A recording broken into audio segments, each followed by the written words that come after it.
And well, another allegation on Kerala Congress Neta Rahul Mamkutathil, a trans woman who has accused Palakkad MLA Rahul of sexual harassment, alleging that he sent her messages expressing his desire to quote-unquote rape her. The trans woman that they first met during an election debate is what she claimed, and what began as a normal friendship turned into a disgusting experience, unquote, through messages on social media. Similar allegations that were earlier made by Rini and George and Hani Bhaskaran, after which Rahul resigned as the State Youth Congress chief.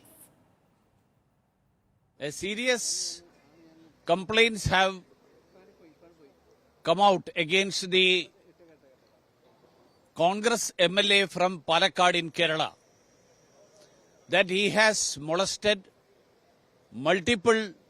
there has been multiple cases of molestation against women by this MLA. The leadership of the Congress chose to protect him all these days.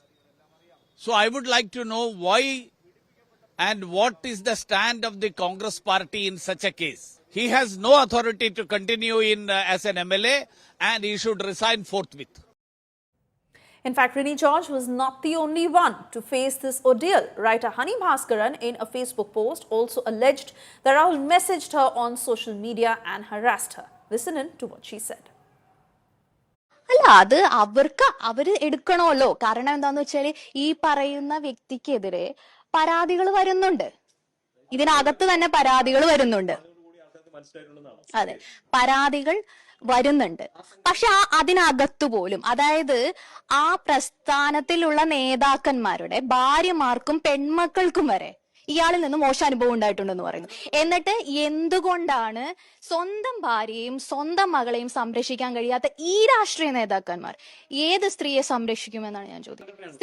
സ്ത്രീകൾ തന്നെയാണല്ലോ ഇതൊക്കെ vote ചെയ്ത് ജയിപ്പിക്കുന്നതും, അതായത് റീൽസും ഇതൊക്കെ നോക്കിക്കൊണ്ട്. അടുത്ത കാല ഉപതെരഞ്ഞെടുപ്പിലൂടെ ജയിച്ച അങ്ങനെ ഞാൻ പറയുന്നില്ല. ഈ രീതിയിൽ വരുന്നതും ഒക്കെ സ്ത്രീകൾ തന്നെയാണല്ലോ. ഇന്നലെ യൂത്ത് കോൺഗ്രസിലെ ഒരു പ്രവർത്തക എൻ്റെ അടുത്ത് വന്നിട്ട് ഇയാൾ ആ ചാറ്റ് എന്തുകൊണ്ടാണ് എന്നോട് ചെയ്യാനുണ്ടായ സാഹചര്യം എന്ന് പറഞ്ഞതാണ് എനിക്ക് ഈ വിഷയത്തിലെ പ്രശ്നം എന്ന് പറയുന്നത്. കാരണം പുള്ളി ആ ഹെൽത്തി ആയിട്ടുള്ള കോൺവെർസേഷനെ കുറിച്ചിട്ട് ഈ കോൺഗ്രസ്സുകാരുടെ ഇടയിൽ പോയിട്ട് പറഞ്ഞ കാര്യം എന്ന് പറഞ്ഞിട്ടുണ്ടെങ്കിൽ ഞാൻ അയാളോട് അങ്ങോട്ട് പോയി ചാറ്റ് ചെയ്തു എന്നും ഇതൊരു സ്ഥിരം ശീലമാണെന്നുള്ളതാണ്. രണ്ടാമത്തെ കാര്യം, ഇത് വലിയ ഗമയായിട്ടാണ് പറയുന്നത്. ആൾക്കൂട്ടത്തിൻ്റെ ഇടയിൽ നിന്നിട്ട് ഇത്തരം കാര്യങ്ങൾ പറയുന്നതിനെ വലിയ ഒരു സംഭവമായിട്ട് കാണുക എന്ന് പറയുന്നത് വലിയ ബുദ്ധിമുട്ടുണ്ടാക്കുന്ന ഒരു പ്രശ്നമാണ്. പ്രത്യേകിച്ചും നമ്മുടെ സ്ത്രീകൾ ഇത്തരം പ്രശ്നങ്ങൾ പറയാൻ നല്ലോണം മടിക്കുന്നുണ്ട്. രാഹുലിൻ്റെ വിഷയത്തിൽ എനിക്ക് മനസ്സിലായ ഒരു കാര്യം എന്ന് വെച്ചിട്ടുണ്ടെങ്കിൽ, ഇങ്ങനെ പറയുന്ന ഒരാളെ ഭയന്നിട്ടായിരിക്കും ഈ സ്ത്രീകൾ പുറത്തേക്ക് വരാത്തത്. കോടതി പോലും അവരുടെ പേരുകൾ പറയാൻ അനുവദിക്കാത്തൊരു സാഹചര്യത്തിൽ ഞാൻ പറയാൻ പാടില്ല.